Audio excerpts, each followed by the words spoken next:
कुछ लोग अमीर होते हैं, कुछ लोग गरीब होते हैं। इसके पीछे का कारण क्या है? पूर्व जन्म की कोई बात है, पुनर्जन्म की कोई बात है? वो मानते थे हमारा ये प्रारब्ध है, हमारा नसीब है, हमारे नसीब में यही है, पूर्व जन्म में हमने पाप किया है इसलिए हमको भोगना है। ये झूठ है, ये लोगों के सामने लाना पड़ा। पूरे दुनिया में इसकी जांच हो चुकी है, पुनर्जन्म नाम की कोई चीज सच साबित नहीं हुई है। अभी मैं इतना ही कहता हूं कि पुनर्जन्म कभी सिद्ध नहीं हो पाया है।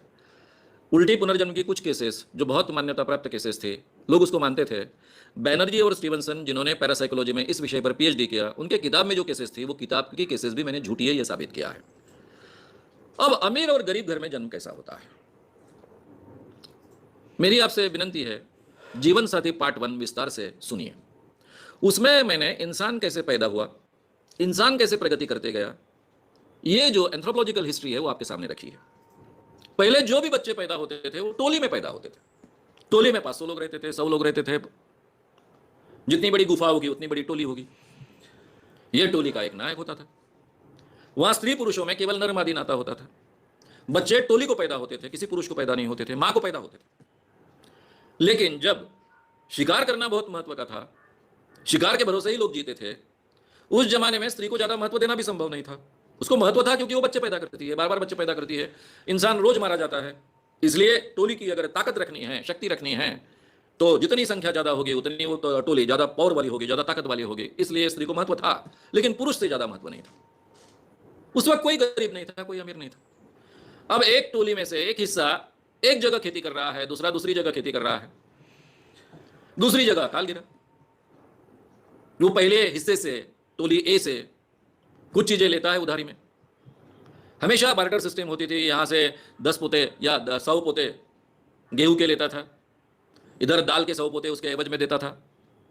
अब जो दाल पकाते हैं वहां अकाल गिर गया, उनको तो गेहूं चाहिए, उसके बिन वो जिएंगे नहीं, लेकिन अब दाल देना संभव नहीं है। तो अभी 100 पोते के एवज में ये जो पहली टोली है वो बोलेगी कि भाई आप तो अभी दे नहीं रहे हो, अगले साल में ये 100 के बदले आपको 200 देना पड़ेगा। यानी हमारे पुराने जो 100 है वो भी देना पड़ेगा, ये 100 ले जा रहे हो उसके बदले में 200 देना पड़ेगा, यानी आपको 300 पोते देना पड़ेगा। फिर ये दूसरे टोली के बारे में दोबारा अकाल गिर गया। इस ढंग से एक टोली अमीर होते गई। अब ये टोली थी क्योंकि अभी ये मातृसत्ताक पद्धति थे, एक माता उसकी चीफ रहते थे और बाकी सबके सब जो थे वो उसके उस बड़े एक बहुत बड़े फैमिली के एक मेंबर्स रहते थे। तो ये फैमिली अमीर होते गई, ये फैमिली गरीब होते गई। तो इस ढंग से कुछ लोग अमीर बने, कुछ लोग गरीब बने। ये अमीरी गरीबी भगवान ने नहीं निर्माण की है, ये नेचर और हमारे जो भी व्यवहार थे उसके कारण बनी हुई है। आगे चलकर हर व्यक्ति शादी करने लग गया, हर फैमिली अलग हो गई। पहले 200-300 लोगों की फैमिली रहती थी, अब फैमिली छोटी छोटी होने लगी, संपत्ति उस ढंग से बंटने लगी। अब कुछ लोग अमीर घर में पैदा होते हैं, वो भी एक्सीडेंट होता है क्योंकि वहां तो कोई आत्मा वगैरह आती नहीं उस लड़के के शरीर में। तो कहने का मतलब ऐसा है कि ये गरीबी और अमीरी हमने तैयार की है, ये सोसाइटी ने तैयार की है। आपको गरीब घर में किसी ने भेजा, अमीर घर में किसी ने भेजा, ऐसी कोई पूर्व नियोजित बात नहीं होती है। हमारा जन्म एक एक्सीडेंट है, इसके अलावा और कुछ भी नहीं है। नेचुरल हैपनिंग है। उसको एक्सीडेंट शब्द आपको अच्छा नहीं लगता होगा, तो एक नेचुरल हैपनिंग है, इसके अलावा कुछ भी